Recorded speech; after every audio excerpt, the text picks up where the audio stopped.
Hello and welcome to ChooseFI. Today on the show, we have Brandon the Mad Fientist back for his third guest appearance here on ChooseFI. This is the first time in a couple years we've had him back. So I'm curious to hear about his evolution personally. And I'm also really fascinated to talk through the evolution of FI and the FIRE movement generally. Because I think a lot of us have intuitively felt that the messaging has shifted over the last couple years. And a lot of us are focused more on what we value and how to spend wisely to enjoy our lives. And I think that is an incredible, incredible shift. And I think Brandon is the perfect person to talk this through with. So with that, welcome to ChooseFI.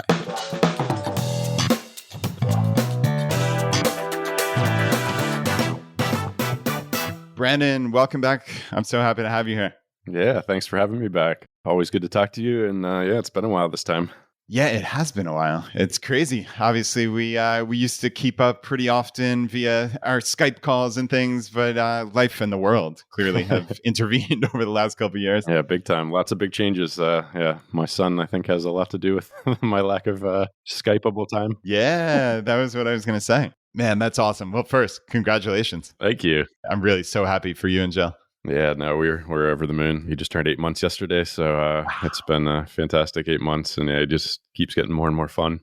Yeah. Oh, man, 8 months. That's incredible. It's funny because I still think of myself as, I have young kids, and my daughters are now 14 and 11, which is just absolutely wild.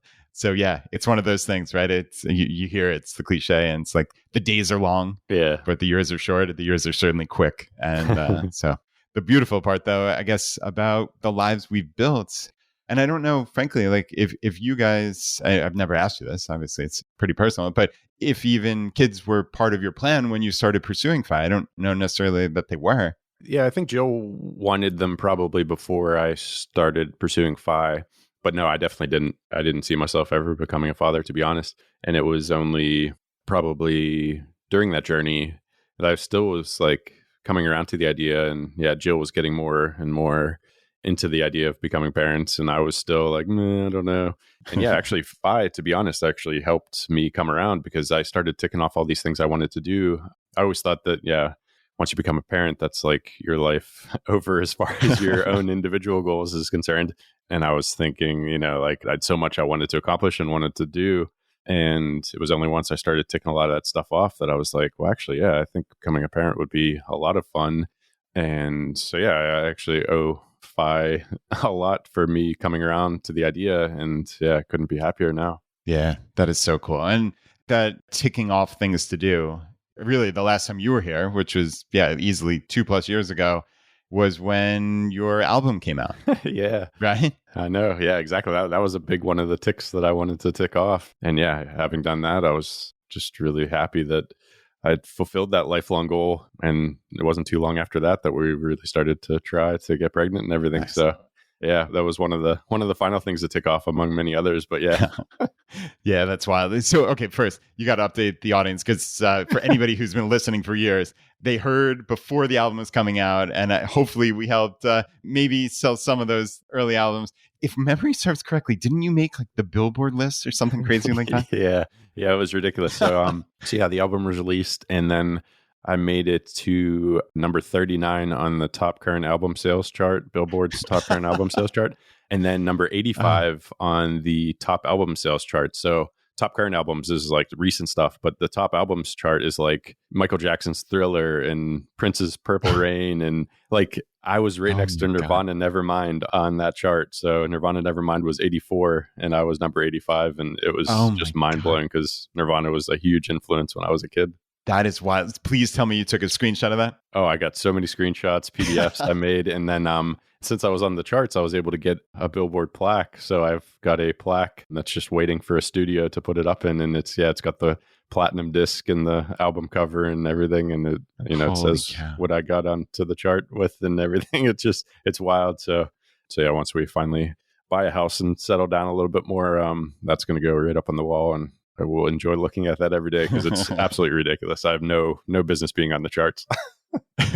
But I have to say, and I told you this and I wasn't BSing, the music was really good. I mean, it wasn't, and you went out of your way, I think maybe almost to a fault, to like warn people like, this is a little bit different. this might be a little different, but it was genuinely enjoyable. Like I Oh, good. unfortunately only listened to it like twice when it first came out, and I haven't gone back to it. But I was like, damn, this is really, really good. And I have no experience with that type of music whatsoever. Well, that's good. I'm glad. Yeah.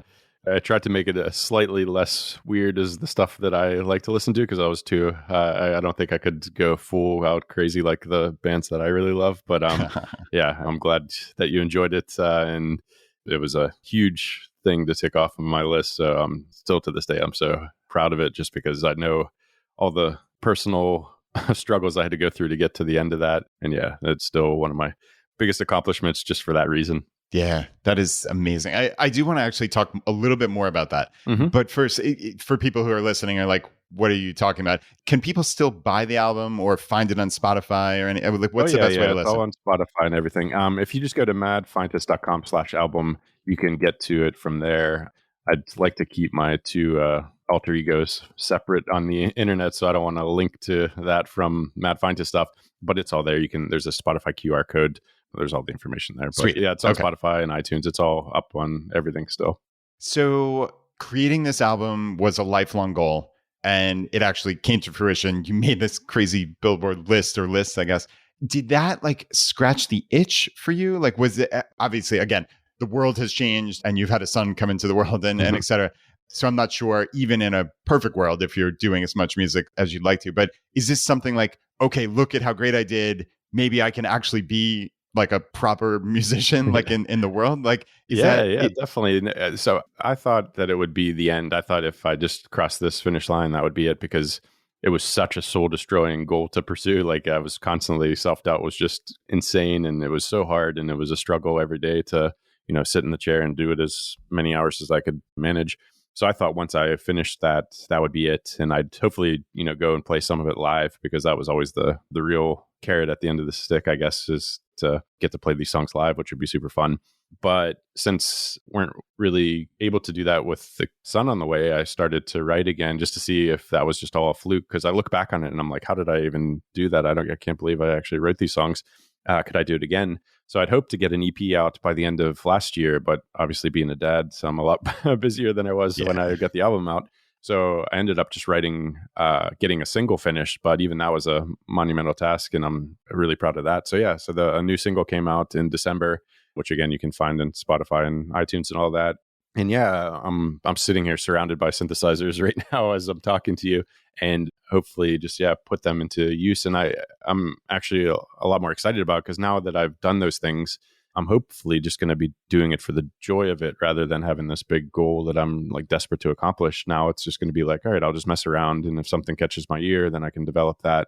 No set dates and no deadlines, because that's what makes it stressful, I think. So no, it's a long answer, but I think hopefully this will just be a really fun hobby that I can grow as far as like interacting with people in the real world, doing this stuff too. Like if I start playing shows and things, and then it could make normal life a lot more fun. That is very, very cool. And if memory serves correctly, and I might be wrong about this, but you were reading a book called Ultra Learning, right? Oh, yeah. So it's by this author, Scott Young. I'm pretty sure you had him on your podcast. I think you were following those principles when you were creating your music. Is that something that you think, looking back on it now, a couple years later, is that concept or that ultra learning framework, is that something you would recommend to people? Like if they were, I know it's kind of a random question, but if somebody was looking at something that seems insurmountable. Yeah, definitely. I think it was key in making me come to the conclusion that I just needed to sit in the chair for X number of hours a day.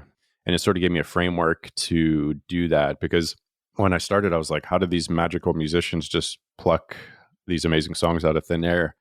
And when I started reading Ultra Learning, that sort of applied to, like, I feel like I'm a math and science guy, not a art and music guy. So Ultra Learning gave me a sort of a structure to put into place, a routine that then effectively just got me to sit in that chair for 25 hours a week, which was the main important thing. So if you're a person that has a lot of self-discipline and you're like, okay, I know all it takes to write this book is to sit and type on my computer for 25 hours a week, or for my case, just play with these synthesizers for 25 hours a week.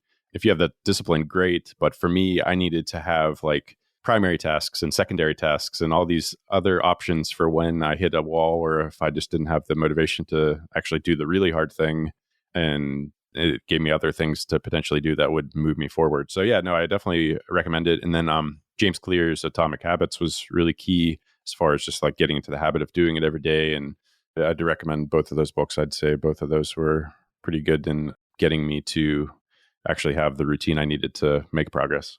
Yeah, I think that's so much of it. I know you and I are both focused on working out and fitness and weightlifting and things like that. And I think it's so interesting when you get in a habit of something and there are just these weird psychological things that can help perpetuate, or like, so for me, it's sometimes like a roadblock also. Like if I miss some milestone or I don't understand something, or there's like, it's almost akin to, okay, well, I screwed it up. There goes all my momentum. Yeah. You know, it's this fiction in my head. Oh yeah, definitely. But it matters. And especially working out, like that's like such a keystone habit for me. So if I like get a cold or something and then I miss a week of workouts, then my eating suffers, my sleeping suffers, everything suffers, because I'm just like, wow, I need to go to the gym, so I might as well eat this terrible meal from a takeaway that I just smells really good when I walk by.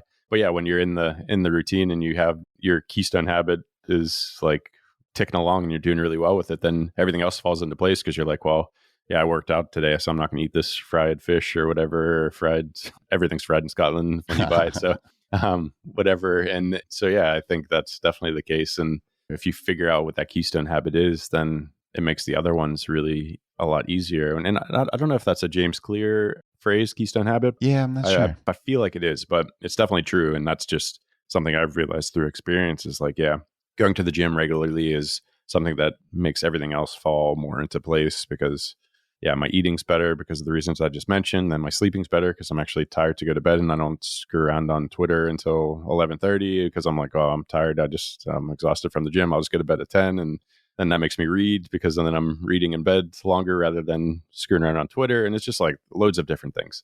Yeah, there definitely is something to that. And it's also, and I know we're going to talk about the evolution of FI as we've both seen it, both on a macro level and on a personal level. But I think both you and I have come to the conclusion that having some routine in life is important for us. And that's not to say clearly that this is the prescription for everyone in following the financial independence movement. I mean, obviously, I think what we've gone out of our way to say here at ChooseFI is this is all personal, every single aspect of this. But you really need to get into it and experiment to actually figure out, because I think you and Jill thought you were going to travel forever. Yeah. Right. And like now it seems like your life is, not to say you're not traveling, but it seems like the nuts and bolts of your life is the farthest thing from what you maybe would have imagined it being 5-7 years ago. Oh yeah, absolutely. That was one of the biggest surprises of post-FI life, I think, is not only how much routine we have, but how much I love it and how much I miss the routine when I'm out of it. So yeah, if you would have said to me pre-FI that, yeah, routine was going to be a important part of my life after reaching FI, I would have said you're crazy, because yeah, I thought we would just be like, all right, let's go here this weekend, or let's go here for a month and live out of this Airbnb. And we did that. And yeah, you're right. It's all about experimenting, because we did try it and we realized, actually, no, I don't enjoy it, because, you know, not working out for a month and eating terribly and drinking too much alcohol and beer and stuff like makes me not feel great after a month of doing it. But it's super fun for a week. So yeah, if we just have this really solid routine at home where all of these long-term choices are easy to make. So going to the gym and buying all our groceries and cooking and eating well and not having a bunch of beer in the house to try when, you know, I'm looking in the fridge and things like that, just makes it so easy to be in this really healthy, fun, good lifestyle at home. And then it makes the traveling even more fun, because then I just go nuts. It's like a week in Italy. It's like I'm going to eat. That's all I'm going to do. I'm not even going to see anything. I'm just going to be going restaurant to restaurant and, you know, trying all the wines and trying all the desserts and, you know, having way more coffees than I would have at home and things. And so it took trying it and realizing, yeah, we have the money to do this, but actually it's not that fun after you do it too much. So dial it back. And then, yeah, have this really set routine at home to make your long-term life better, because hopefully your health is going to be a lot better than it would if you just went crazy all the time. Yeah, that's for damn sure. And I think it's funny because I heard a recent episode of yours and you're like, I still feel like I'm 20 in my head. And, and I definitely can echo that. But yet, obviously, we're both in our early 40s here, and keeping healthy is really critical. And those type of habits, they really matter. Yeah, I'm telling you, I'm even more so now that I'm a dad. Like, I'm obviously an older dad, and that makes me want to be even healthier because I'm like, I Yeah. want to be able to go skiing with my son until he's 20 and doesn't want to ski with his dad anymore and things like that. So it's like that's put a rocket behind me even more. So to be like, all right, I really got to take this seriously because I want to be the younger dad, even though my age is a lot older than the typical dad these days. Yeah. So, okay, let's talk about this then, about health stuff, because I think both you and I are kind of locked in on this and don't necessarily talk about the nitty gritty. Like, so obviously, working out, nutrition, sleep, Yeah. those are, and I guess rest also. It's funny, rest is such a critical aspect. So I know like what I do, but are there any things that jump out that you've implemented in your life in the last couple of years, like on those major pillars that have like made a big difference that you would just like pass along to the audience? Well, yeah, sleep has not been improved since No? having my Oh, son. well, obviously, So right. that's something that it has been a struggle because, yeah, I've been used to like 5 years of post-fi life. So that's been like 5 years of falling asleep as soon as I'm tired, sleeping uninterrupted for 7, 8 hours, waking up completely naturally and feeling absolutely great all day. So now it's a bit different, which has been harder to get used to. But thanks to Fi, it's like I can nap whenever I need to, and that's been key. And yeah, I don't know how parents who have to go to work do it because I feel tired enough and I get to nap whenever I want and go to bed whenever I want and get up sometimes when I want. But yeah, so I'm not going to talk on that one because I had it perfect before and now I'm not perfect and we're working our way back to hopefully getting back to perfect. But yeah, the working out and the nutrition, that's been the core focus, and that's been nothing too fancy, really. Just like barbell weightlifting. So like the main five, I guess you would call them, like bench press, squat, deadlift, row, and then overhead press. So like the ones that really work out a lot of your body, even though you're focusing on a particular area, they're still working out most of your body, which is good. So I like it because it's efficient. Like I don't like to spend hours and hours at the gym. So if I can just do the biggest exercises that'll have the biggest bang for the buck, that's what I do. So yeah, luckily we live just down the road from a big gym and just go up there, try to do like every other day or 3 times a week. Still doing intermittent fasting, and I don't, the science is still out on that. I guess I'm not sure, but I just do it because it fits my schedule and my stomach. Really, I'm happy having coffee until 12:30, 1 o'clock, and it like I don't really get hungry until then anyway, so it's not that big of a deal. And then nutrition, it's just cooking a lot of our own foods, trying to eat a lot of fruits and vegetables, and like fish and chicken and things like that. So yeah, nothing too fancy, just trying to keep it simple. And yeah, the more cooking that we do at home, the better. But I still love going out to eat, and I still love the occasional beer and all those sorts of things. But yeah, when I'm at home, it's much less frequent. And then when I go abroad, it's like it's then chaos. it's on. It's just like carnage.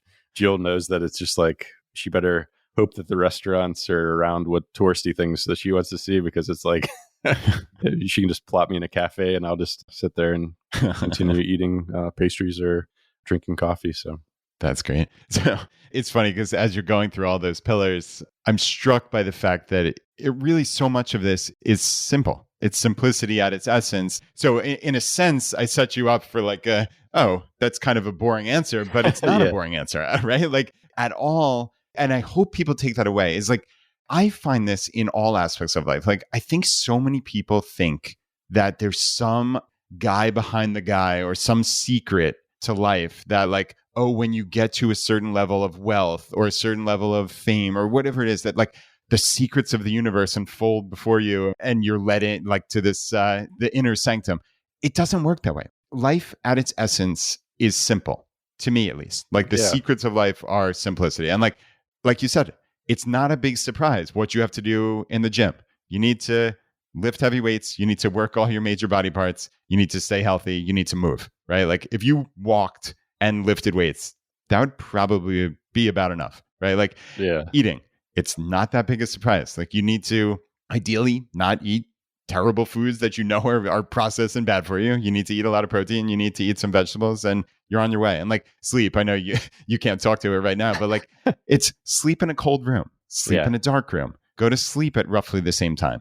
Ideally, don't set an alarm or press snooze 15 times, right? Like it's not that hard, but yet it's hard to do it sometimes, right? Because life intervenes and such, or like we just don't realize how important it is. But like to me, talk about like a cornerstone is like sleep. And I know obviously you're in a different season of life right now that will pass. So Good. there, but I mean, sleep is like the cornerstone habit that just makes everything better. No, I completely agree. And yeah, it's not simplicity for simplicity's sake either. It's like, it's what can I do for the next 30 years? And it's similar to investing. Like, yeah, you could chase every fad and you can try to eke out 1% of alpha or whatever, and you may be successful at it, but you're going to be really tired doing it and burning yourself out. And then you're not going to be able to probably sustain that for 30, 40 years, which is the key to being a successful investor. And the same thing is with the health stuff. Like, yeah, I'm sure there's workout routines that are probably more effective, that I could build muscle quicker or burn more calories or whatever. But I know which ones I like. And if I have to go up there and do something that I really hate, then that's going to make me just skip workouts. And that's against my goal. And the same with eating. Like I was saying to you before we started the recording that I've been tracking my macros because I know I'm not eating enough calories to build as much muscle because of the intermittent fasting and the fact that I just don't eat huge meals during the day. And I almost stopped tracking altogether because like it's so tiring to enter in what exactly weigh everything you're eating and figure it all out. And I almost just gave it all up and then just went back to eating whatever I was eating. But now I'm just being more casual with it. Like, it's like, if I get close, fine. Like I'll pick a meal that is similar to what I just cooked. I'm not going to weigh every single thing and get the exact number of grams. And I'm like, that'll get me into the ballpark. And then obviously I'll see the results based on, what my weight is on the scale and what I look like in the mirror and things like that. So yeah, it's about figuring out what's going to be sustainable for you that gets you 80% of the way there.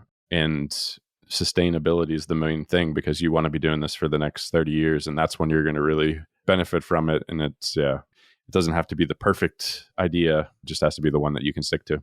Yeah, that is the perfect jumping off point, actually, because really when I met you, so more casual and close, you're saying, right? Like, and I get that. I agree that it doesn't have to be, you don't have to weigh your food to the gram. For me, I'm also tracking this stuff and I have roughly the same breakfast every morning. And I know how many blueberries I put on my plate. I know how many walnuts I put on roughly, right? And it's like, okay, if it was 18 grams of walnuts or 19 grams of walnuts, who the heck cares? Like, I'm not going to bust the scale out every day. I just put in my tracking system 19 grams of walnuts and it is what it is. But in fairness, the Brandon from 2015 when we met, was the ultra optimizer. Oh, definitely. Big time. And yeah, look at how you've evolved over the years. I mean, this is not in the cosmic scheme of things. We're talking 7-8 years and you've come a long way. And I think, frankly, this is mirroring the evolution of the financial independence movement and where it's come from. And I think where it is today at this point, which is, I think we both would say, is just a much healthier place to be. Yeah, definitely. Yeah, no, 2015 me couldn't have had a kid because he doesn't adhere to spreadsheets and exact planning and measurements and things. So yeah, no, it's a whole different world for me these days, I would say. And yeah, you're right. The FI movement seems to be moving in that direction as well. Yeah, it definitely does. And it does, in fairness, it takes a while for kind of the caricature of the FIRE movement to catch up. I think people, and I even hear, like, I know you had Ramit Sethi on recently, and of course he's like a provocateur. He's great, Ramit, but he goes out of his way to needle the FIRE movement just because it's part of his shtick, right? But even you have mentioned like, oh, FIRE people are so obsessive and blah, blah, blah. And I heard Katie, who's from Money with Katie, who's a great friend of the show and the FIRE movement, say something similar. And I'm sitting there as a listener saying to Brandon and Katie, my friends, like, guys, it's moved on. Like, I think you need to get over that outdated nonsense. Like, it has moved on. And I think, if I can say this really humbly, like, I think we at ChooseFI have tried so hard to do this just in a very subtle way. And I think we've helped the narrative change of it was from cutting and it was from that ultra frugality to buy what you value. Right? Spend your money as you see fit. Like for me, it's abhorrent to spend money on fancy cars. Like that's just not my thing. Right? But I get that there are people that want to buy a fancy car because they value it just like you value coffee, just like I value whatever it is, right? And that's fine. I think probably both of us 8 years ago would not have said in our heart of hearts that that was fine. I don't want to put words in your mouth, but right? And like, I think that's really great that it has moved on a little bit. Yeah, no, definitely. But yeah, I think there's still room to go too. I know, just me personally, like I know I'm still too frugal than I need to be in many ways, and it's still a big struggle. So yeah, so anything that I say about fire in general is usually just me reflecting on my own personal situation, because I'm not too in the scene these days, so I don't know what everyone else is doing. But yeah, I feel, me personally, and I feel like I'm still a fire guy, is that even though I have progressed as far as relaxing a bit with my spending and being less frugal, I still feel like there's a lot of ways to go. And yeah, it's definitely something I'm still working on. Yeah. I think we're all working on some or many aspects of our own internal state. And yeah, I mean, I got to be honest, like there are still times when I'll go to a restaurant and the old me will kick in, which is you look at the menu and you look at the most expensive 20% of things and you throw it out immediately. Yeah. And I know we both do that to some degree, but I think that has started to loosen for me. And you actually had a big part in this, which was on one of your early appearances here. It might have been the first time you were on the show, but maybe it was the second where, and I know this has changed and I do want to talk about your now free spending ways or more free spending ways, but you guys like tried to loosen up and you only wound up spending like $2,000, $3,000 or $4,000 more in a year. This was years ago, right? Yeah. Oh yeah, definitely. But yet it added significantly to your quality of life. Huge add. Yeah, huge add to the quality of life. And that's still the case. So right now I'm trying to force myself to effectively double our spend. And I get nowhere close to it. Nowhere close. But it does free me up when I'm making day-to-day decisions. And that's invaluable as well. So like, for instance, we were just having coffee in a cafe that we like. And I saw this little glass tea thing. And I was like, I've been meaning to get into drinking loose leaf tea, but all the contraptions are always such a pain to use, because I wanted to up my tea game, because my coffee, I enjoy my coffee in the morning so much, but I can only have like 2 cups of coffee before I get, too much caffeine. So I'm like, but if I could have some really good tea, then like I have more enjoyable morning beverages to consume. And yeah, I saw this like glass thing that was made for brewing loose leaf tea, and it looked really well designed. And I was like, oh, that could be really good. And yeah, it was expensive. Oh, expensive. It was like 15 pounds. Okay. But for like a single mug, like that's expensive to me. Right. But I was like, well, I need to up my spending anyway. So don't worry about it. I'll just buy it. And if I don't like it, no big deal. It's 15 pounds. And I've got closer to my spending goal. And I love it. My morning tea is now almost as enjoyable as my morning coffee. So I've like exponentially increased the enjoyable mornings of my life. And I have those for years to come. I could just have even more enjoyable mornings.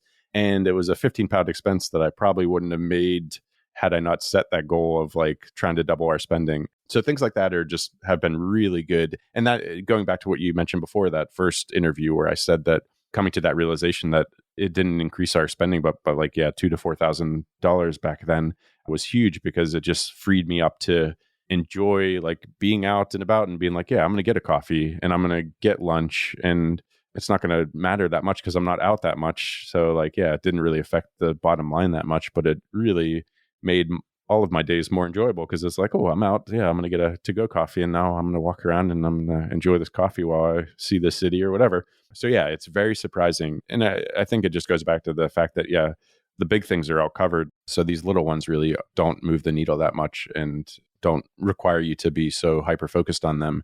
And when you do relax a little bit, the enjoyment is really, really high for me, at least personally. Yeah, I love that. And that kind of echoes what I've seen in my own life is, yeah, like the big things. So for me, the big three were always housing, car, and then food. But I think food, while it is certainly part of that big three, I'm going to put that to the side for a minute and just kind of say what you were saying before, which is once you have those big structural expenses set, you don't have to stress over the lattes or the mug in your case or whatever it may be. Like, especially when you're looking at, like in your case, okay, that was what, $18, something like that, 17 to 20 US. And you're going to have that for many, many years. And it's going to make every time you have tea better. Yeah. Right? Like every person in the world would spend $17 on that. And that's the thing. Like, I always used to shun stuff. One, because we move a lot. And the reason we started to accumulate stuff in this place is because we thought this was going to be our last rental before we buy. So we're like, well, if we have to move it once, it doesn't matter because the next move we make, it'll just be somewhere where we buy and then it'll just live there. So this is the first time in a long time that I've allowed myself to just like buy a bunch of stuff that I had been wanting to buy for years. And it's been amazing. I've loved it. I loved all the stuff because like, it's not like I'm just going out and just buying stuff I didn't think I would need it or didn't know I needed or didn't know I wanted. It's not like I'm just going out shopping. It's like all these things have just been on a list of things to buy that I've been building over the years. And now I've finally just got the chance to buy them. And they're great because, yeah, it's like I get to enjoy them every single day. And I've bought high quality stuff. So hopefully they'll last for years. And yeah, I've never been a stuff guy, but now I am totally a stuff guy because it's like I got this nice coffee mug that I love using. Like every time I use it, I'm just like, this is amazing. It was a gift from Jill. And yeah, like my coffee grinder, it's like I get the perfectly ground beans that then just makes my morning so much better with the coffee that I make. And yeah, all these musical instruments around me, like they're so high quality that I love looking at them. And every time I use them, it's just like a joy. So I'm totally on board the stuff train now, and I love it. And yeah, now I've run out of stuff. So like last year, I was able to get closer to my goal of doubling our spending because I was buying some stuff. But now it's like I bought everything I wanted, and yeah, I haven't just like disintegrated into a consumer that just goes and spends every penny he has. It's like, okay, I have all the things that I want, and if a new one comes around like that tea mug that I just saw, I'll buy it. But if not, I'm good. And not only am I good, I'm like, my days are so much better because I have all these amazing tools that I have been wanting to buy for years. Yeah, I want to kind of double back to the beginning. I want to ask about that doubling the spending. But at the beginning, obviously, I think for most people who get into the financial independence movement, it's frugality. There is some aspect of that because that's the low-hanging fruit. And then kind of gets into maybe what Pete, Mr. Money Mustache, said recently, which is the skill of spending. And I think both you and I really resonate with that. But now you're talking, okay, doubling spending. Well, I'm curious, how did you come up with doubling, first off? But second, like when you have the structural expenses, and that's a big portion of your current spending, to actually double, are you talking about doubling your total life spending or just the amount that's total annual spending? Okay. So that's really like triple or quadrupling your discretionary spending. Yeah, exactly. Which I can't, like, I hate waste. So it's been a challenge. So I've never succeeded. So this started a couple years ago when I realized we weren't spending what the portfolio generates at like 3.5%. So like a super conservative withdrawal rate. We weren't spending that amount, despite the fact that we had more income coming in. So we weren't even needing to spend it out of the portfolio. We had income coming in with Jill working and some of my old software that I wrote pre-Mad Fientist that was generating money, and Mad Fientist generating money.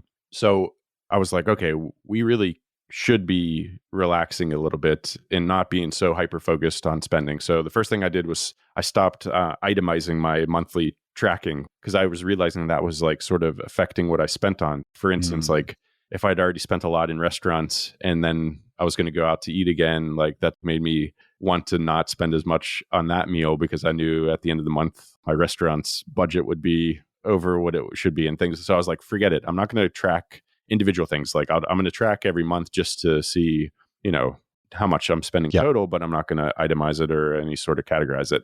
So that was helpful at first. But then I was like, okay, so now I need to make it the goal of spending what the portfolio could generate. So assuming that we were just drawing out of the portfolio, I was like, that's a good thing to set as my goal, because then like if we hit it and we love it and then all the other income goes away, we could still maintain that lifestyle without, you know what I mean? Okay, so this is like saying that income went down to zero in essence, and then just taking what your portfolio net worth was, multiplying by 3.5%. Exactly. Is that roughly? Okay.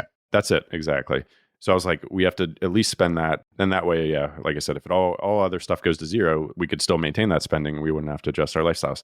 So before our son arrived, we actually traveled a lot for 2021 because one, we were pent up in 2020 and I hadn't seen my family. So 2021 was a lot of travel, and it was so much fun because we were, not worrying about finding the best deal for a hotel, and we weren't connecting through 4 cities to get to our destination because I was like, I have to spend this money anyways. And then we tried business class. We spent a little bit extra for premium economy to try that. So we're doing a lot of experiments in that sense. And that was fine. So we got closer to hitting that spend target. Then last year, like I said, we moved into this place and I bought a bunch of stuff and we still didn't hit the spend target. We were even further away because I didn't need that much stuff. But again, it pushed me to not be like, well, I could get by with this thing. It was like, no, get the thing that you've wanted for 3 years and just get it, even though you have a thing that sort of could work. And I was so happy that we did that too, because it was like, all right, now I have all this great stuff that's actually really, really nice to use. And I enjoy it every single day rather than just having this thing that makes do. But now 2023, it's like, we're not traveling because we have an 8-month-old. We have all the stuff that either of us could think we'd want, even for the baby. And so now 2 months into the year, like I've been tracking it on Mint on my phone just to keep me more into it. And March started and I hadn't even spent what was left over from January. So I'm already like 2 months behind the spending. So for this year, the goal is to spend it potentially on these bigger trips and like have it maybe rather than just rent a 2-bedroom Airbnb, maybe rent a 4-bedroom Airbnb. My family can come and visit for a weekend and friends can come and visit and things like that. So maybe it will get spent, but whatever I don't spend, I'm going to give away to charity because that's also something I'm trying to get better at because I'm still just like gripping these dollars with like, what's the saying when it's like you're gripping so hard? Oh, like, white knuckle. Yeah, white knuckle. Yeah, exactly.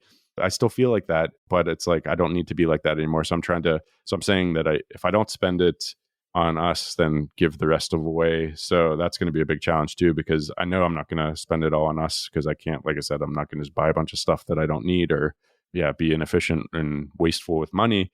But going to give the rest to charity, which is going to be a big challenge too, because it's going to be like, well, you're not going to manage that money as well as I am. And like giving that trust to somebody else is going to be tough, but it's something I want to do. So yes, it's been an interesting experiment and it's been all positives, I would say, just because, like I said, it just gets me less concerned with these day-to-day decisions. It's like, I know I need to spend it anyway. So just spend it.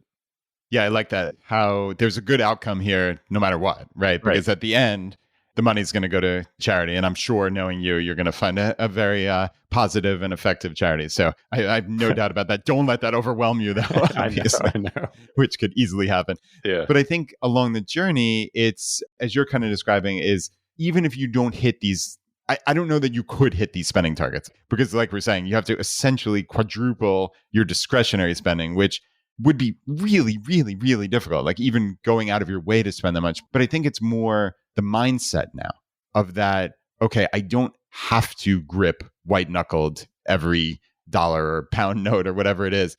And I can now look for ways that this money can enhance my life. Yes. And I think that's kind of cool in the sense, I know on that recent podcast, you talked about coffee and how into it you were, and like you were struggling to, okay, I'm already getting the beans imported from the four corners of Scotland and I'm doing this and doing that. But then Ramit, to his great credit, had this suggestion of, okay, what if you found the best barista in Edinburgh and had them come to your house and give you a lesson for a couple hours? Like that's probably something you wouldn't have thought of, but as ridiculous as it sounds, like almost like that tea cup that you bought, that is something that you can spend more than you would have normally felt comfortable on. And obviously that'll be many multiples to have somebody come into your house.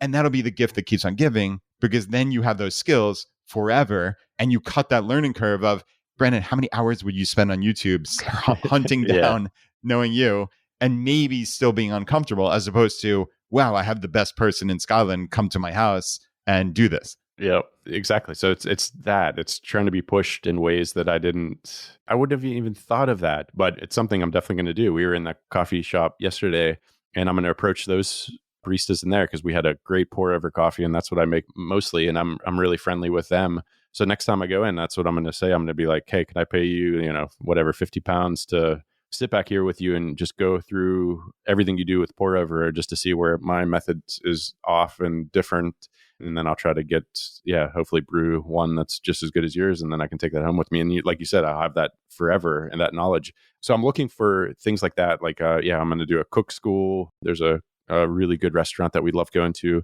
And they have a cook school once, I think in the spring, they're going to kick that off again. So I'm definitely going to do that. And then, it's just trying to find these things that I wouldn't have even considered in the past because I would have been like, well, I'll just learn it on YouTube or whatever.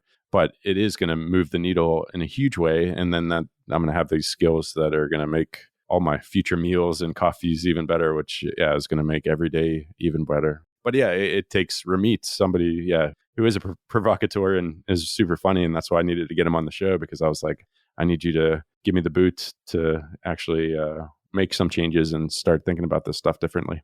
Yeah, and I think Ramit and certainly I are aligned on probably 98% of things. But yeah, he likes to go out of his way, like I said, to kind of needle the fire movement. And I get it, because there is that caricature of that ultra frugal person who is living a bad life to a large degree. That's how I see it from the outside looking in, and just kind of wishing away X number of years to get to that point of FI. And I know we've talked about this many times of that's not how this works. And I think you probably are the best example of, like, you don't just magically feel like a different or better person when that spreadsheet, or when you log into Mint or Personal Capital or whatever, and you see a number and you realize I'm at FI. Like, your life doesn't magic. It's not like a 0 or 1 thing. You really have to work at life to a large, like, I don't know how else to say that, but like, you need to work at what do you want your life to look like on a daily, weekly, yearly, decade type basis, right?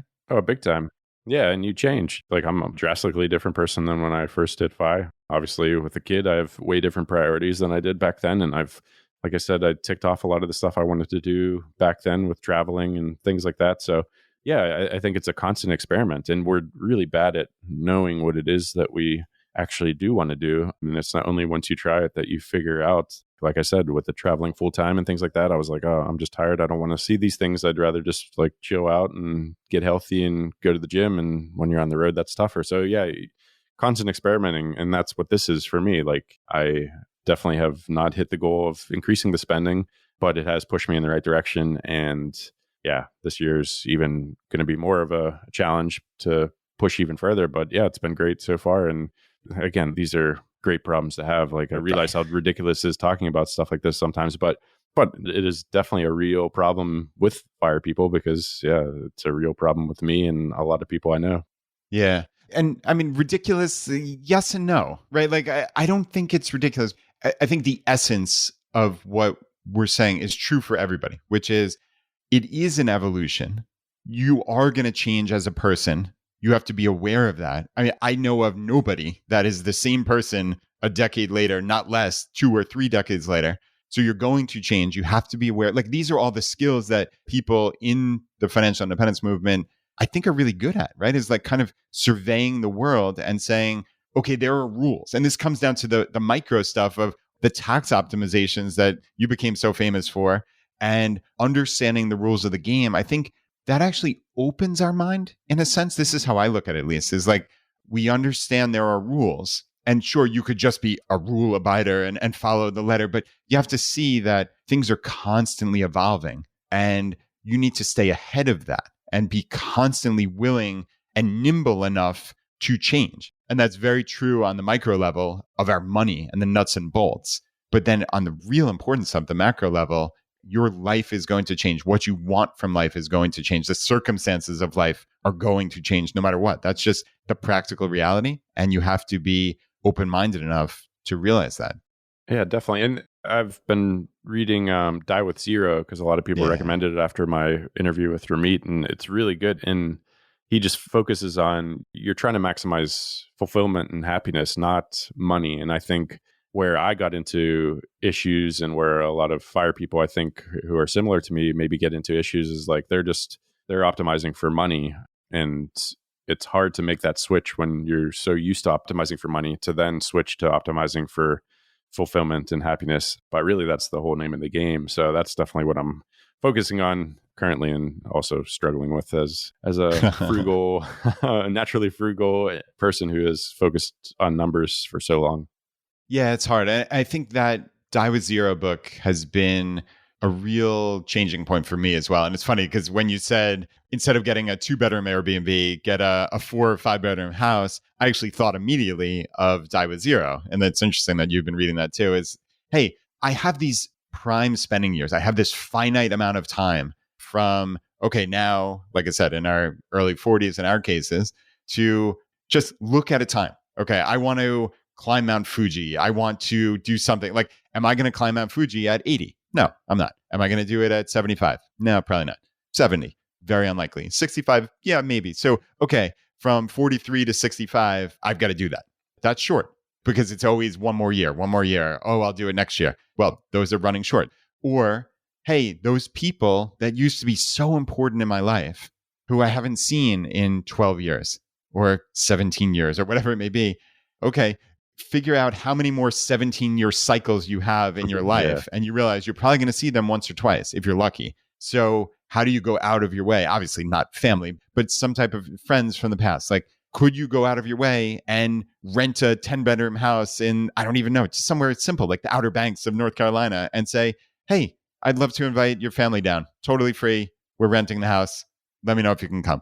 That's exactly it. So that's all from Die With Zero, and also, my discussions with Ramit, where, he's like, your prime spending years are 40 to 60 and things like that. And that was exactly it. It was like, it was actually from my thoughts about skiing, because my ultimate quote unquote retirement dream is to have a place in the mountains somewhere that I can play pong hockey and with my son and go skiing all the time and sort of have this like local community with all this fun outdoor activities. So this has been like, I always thought we'll get through elementary school here in Scotland and then we'll move to the States and we'll live out that life. But, that's 10 years away and I'll be in my 50s. And the Die With Zero stuff was really impactful because he's like, there's seasons for life and all these things. And the skiing is going to be a lot more fun now that I'm 41 than it is going to be when I'm 51. So I could put off and I could save up and I could, buy this ideal mountain house when we decide to move back to the States and after my son's out of elementary school.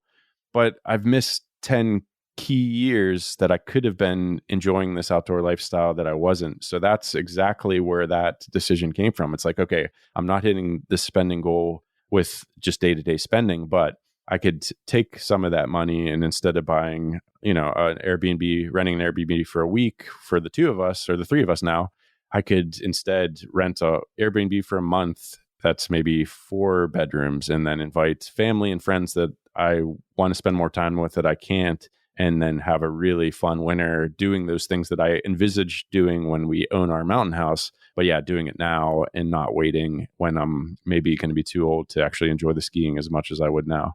So that's exactly it, Brad. That's the exact thinking that went behind all of that decision. And that's what we're planning for this winter, actually. So I think we're going to rent an Airbnb for a month in Stowe. I'm going to get an Epic Pass, which will then let me ski anywhere else around the country. So I think we're going to meet up and do like a West Coast ski trip with some friends, but also we're going to be based in Stowe and have hopefully a lot of family and friends come up to visit and ski with us this winter, which I'm super excited about. And actually on my other laptop is the Epic Pass is just loaded up, getting ready to be bought. So it's actually in motion and Jill's already gave the thumbs up. So we're good to go.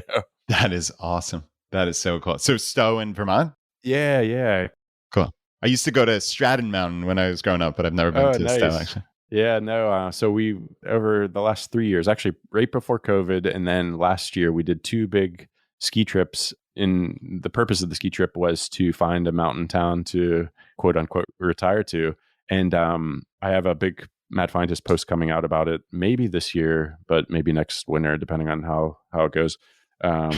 You know me. You're the only person that has a post 2 years in advance. That's amazing. Well, that'll be like my one post of the year. So yeah.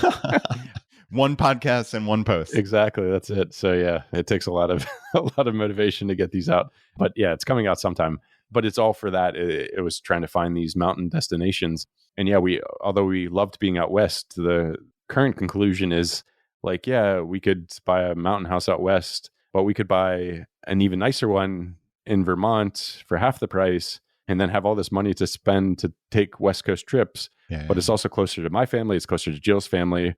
Everyone that comes is going to have less jet lag. They're going to not have to deal with altitude sickness and all these other things that seem like it could be a way better decision. So that we're going to test it this winter. So we're used to skiing in Vermont because we used to live in Vermont, but it'll be interesting to live in Stowe or near Stowe and try it out as we would if we were going to buy a place for that reason. So yeah, it's again, another experiment, but one that I'm really excited about. Yeah, that sounds amazing. And you might actually find similar to your travel, that, hey, we love travel, but maybe this 1 month a year is actually good enough, Exactly. which is super cool in the sense that, like you're saying, we don't have to wait until we're X number of years or after Jill stops working and we move back to the States or whatever the excuse is to large. Yeah. And I don't mean excuse in the negative sense, No, but like no, definitely. the life circumstance. And it's like, okay, we can start doing this right now, get all the benefit from it when we're still young and able and we want to do this. And you might say at the end of that month, oh, wow, I skied 27 in the last 30 days. Like, that's fantastic. Let's go somewhere else now, which is neat in the sense that it's like a mini experiment. You get to try it out. There's no downside other than the rental, which who cares, right? To your point. And you're going to have all your family and friends up there. It's going to be amazing. And it might be 98% of the benefit of having a second house or a ski house without all the freaking costs of that thing all year long, you know? Exactly. That's exactly it. Yeah, no, precisely. And I imagine that's what we will find. We'll be like, yeah, a month was plenty of time. And this was even better because we were able to tailor the house exactly to our needs. So if we know that 3 families are going to be there at any one time, we could get a 4-bedroom house or a 5-bedroom house. And yeah, you get the flexibility and then maybe next year, nobody's going to be able to join us. So we'll get one with a steam room or a sauna or a jacuzzi or something just for the 2 of us. And it's way more flexible and it's not putting it off, because I was so close to just putting it off until, that just planning until that we find the perfect town and we find the perfect house and we buy it. But yeah, we could be in our 50s and not really into skiing, or maybe want to be somewhere warm then because we'll be older. So who knows? Like it was actually Ramit's stuff that pushed me to that point. He had sent me his I Will Teach You to Be Rich journal, and I was going through that. And I think one of the prompts was like, well, okay, you have this ideal life that you laid out in these previous pages, but how could you just do that now? And I was like, oh yeah, I could just do an Airbnb for a month and get all that benefit. And yeah, if we love it and we felt like we needed more time, then we could do an Airbnb for 2 months and right. And not have to pay for the house the other 10 months, right? Exactly, like, right. So how can I get more benefit from this, more options, both now and every subsequent year, and not have this anchor of a second house hanging around our necks? Exactly. Yeah. So it was game changing, and I'm just super excited about the plan, and I will write about it eventually because it's going to be this massive retire to the mountains post that I have planned. But yeah, super excited. Nice. So January 2025, we'll all keep an eye out for the post. Right. No promises. Don't put pressure on me.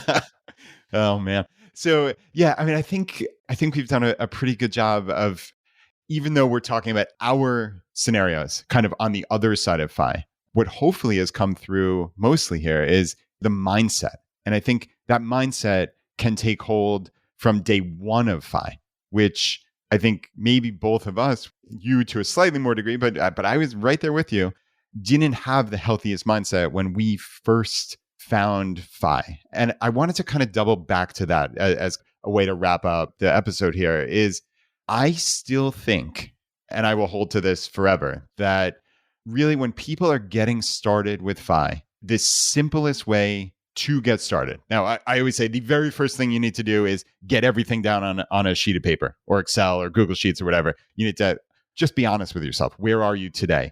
But once you get past that, the first kind of action step, I think for most people, it is going to be cutting of some sorts, cutting something out. It doesn't have to rise to the level of deprivation. And I think that's very unhealthy. And I think we've both come to that conclusion and are trying to shout that from the rooftops. But I think if we're honest with ourselves, there is a large part of the beginning steps of FI when most people are either at a point of zero where they're saving nothing every month, or they're going into the red every month. And therefore, they need to do something quick. And a lot of that means getting some aspect of your spending under control based on, okay, what do I actually value? Am I using this? Am I just spending this money mindlessly because I've always done it? And again, I will go to my grave saying like, that is really important. So people can make fun of us all we want for being fire people. I reject that wholly. I think it's ridiculous because you need to take action to make your life better. Clearly, the spending is the low-hanging fruit. Of course, you want to raise your income. Of course, you want to get more skills and grow that gap between what you're earning and what you're spending. And I think that's critical. But I mean, would you agree, Brendan, that like even we can look on the other side of it and say, oh, maybe we went a little too far. Mm-hmm. But I still think there's great value in that as the beginning stages. Oh, absolutely. Yeah. And you have to do that at first. And yeah, this is talking from having done that for, the last 20 years. And this is the other side of it where I'm like, okay, I need to think about actually using the money, not how can I cut to remove things that I don't need, but yeah, how can I spend to enhance things that I do want and need? So it's the complete opposite side of the coin. And yeah, I completely agree that the first step is to take stock of your life and sort of think like, okay, well, where is this money going that's not really providing that fulfillment or happiness? But on the flip side, it's also important, I think, to not wait until FI to start adding these things in that you do want, because that's what I did. I was like, okay, I'm just going to cut everything I don't need. Yeah, really good at that. And then once I hit FI, then I can start figuring out what I do need and want and where to spend. And I think that's the mistake I made. And yeah, first step, cut everything and try to figure out, like really take a look at your life and be like, okay, that's not providing value. So I can cut that out. But then it's like, okay, what do I see my post-FI life looking like?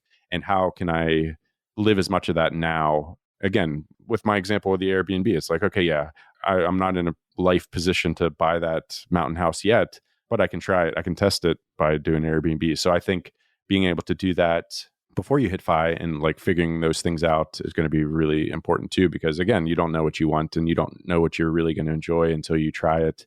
You don't want to just put off living life until FI, only to find that then you don't know how to live life because you haven't practiced at it. So both sides are equally important. But yeah, the first step I think is take the low-hanging fruit and figure out what you can cut and then invest that money so that you have a lot more options throughout your entire life. Yeah. And to me, that even though it seems so obvious right now, this wasn't obvious 5, 10, 15 years ago at the beginning, the outset of the FIRE movement, right? It wasn't obvious at all because it was all about how do we get there as quickly as possible? I think so many people, and you see this now with ChooseFI and people talking about, okay, what if I change this up? What if I got to a point where I saved enough that that money is growing in the background and I'm just going to earn enough to cover my current annual spending and I'm just coasting on in. I'm using that as an example because I don't care, frankly, if somebody who's listening to this subscribes to that or any other of these flavors. What matters is at the end of the day, this is simple mathematically, right? We know how you get to FI. We know whether we talk about a 4% rule, a 3.5%, as you said, or big earn at 3.2, whatever. We can argue about that. But in essence, you need to grow that gap of money that you're saving.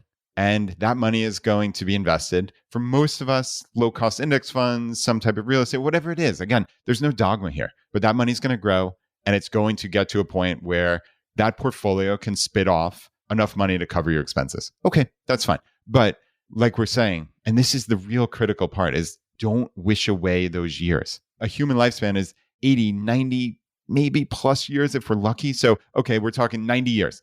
Brandon, I mean, for most people, FI is going to take 15 to 20, right? So, I mean, you're talking 20% of someone's lifetime. Like, to imagine wishing that away just to hyper drive yourself. Okay, I got there in 12 years instead of 15. Like, but those 12 years were terrible. That doesn't compute at all. No, and that was the big takeaway from the Die with Zero stuff too, is it's like, yes, I could save the money that I'm going to spend on the Stowe trip, and then I can have a 3-month Stowe trip by the time I'm 55 because I would have invested that money. But I'm going to get a lot more overall fulfillment from that trip now than I will having 3 of those in 2035 or whatever. So that's something to keep in mind too, because I have very few regrets on how I pursued FI. Luckily, we were able to use points and miles to travel. Like, we went to 50 countries. We saw the world when we were young and childless. And I'm so grateful for that. And I really didn't have any regrets other than a few like things that I can't do now, like a few missed bachelor parties with my buddies when I was an idiot 25-year-old, and it was just like too expensive to fly back to the States to do that because I was going to fly back to the States for the wedding a month later. So I was like, I'm not going to fly back for the bachelor party. But it's like they have stories that I'm not part of, and they come up even now when we're in our 40s. So a few of those missed events that I can't do now because I wouldn't want to drink like an idiot like we would have back in when we were 25. So it's things like that. So it's keeping that in mind too. And I think that's why the message in Die with Zero about that is really important, that I didn't think of when I was in the savings mode. It's like, okay, yeah, I could save this money and I could have 3 trips around the world when I'm 40, but actually when I'm 22 without kids and meeting up with friends who are also traveling the world, like that's going to be a lot more valuable. And that's the other thing that he says in the Die with Zero book. You're also getting a memory dividend. So yes, you could save the money and have 3 trips, but that one trip is going to provide this memory dividend for 20 years that is also valuable. And yeah, you're going to have this connection with your friends that you wouldn't have if you saved up the money just to have 3 trips later. So yeah, long way of saying like it's not all about money, which in my mind it was all about money, and that was my core focus, whereas it's a bit more complicated than that.